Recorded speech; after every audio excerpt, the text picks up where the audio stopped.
I-share ko lang sa inyo yung karanasan ko sa Laguna Loop. Grabing experience. So first time ko nga pala nagamitin yung aking RD, okay, aking CAGS. Kasi dati gamit kong CAGS 1140. Ngayon, pinalitan ko ng 1132. Sa Laguna Loop, walang kahirap-hirap ng ahon kapag galing tayo sa Antipolo. Lusong lang ng lusong. Ang problema lang talaga, dumaan kami sa Halahala or Jalajala, o anong tamang pronunciation yan, kasi kay Google Jalajala. Sa mga residente doon, Halahala. So yan, share ko lang ang karanasan ko. Grabe, para akong baguhan ito. Ang sakit, ang sakit talaga. Parang mapuputol yung binti ko. Walang ahon, puro patag. Ang problema, tinutulak kami ng hangin. Grabing lakas talaga ng hangin dito sa Laguna Loop. Pero kung galing kayo ng Muntinlupa, yung hangin papunta dun papuntang Rizal, patulak yung hangin.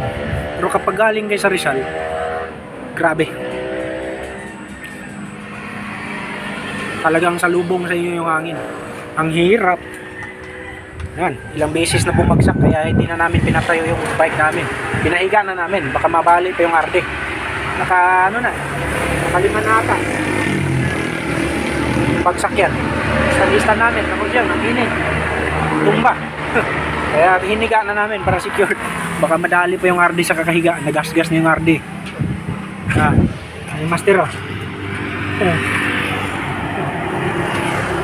nandito nga pala kami sa Pahangil, master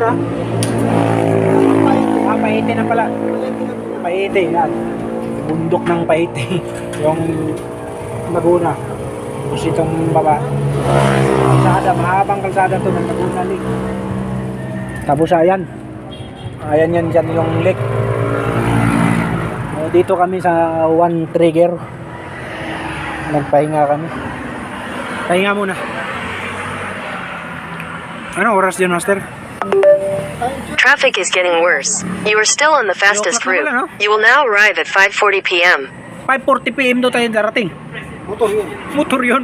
Bike kami, Google.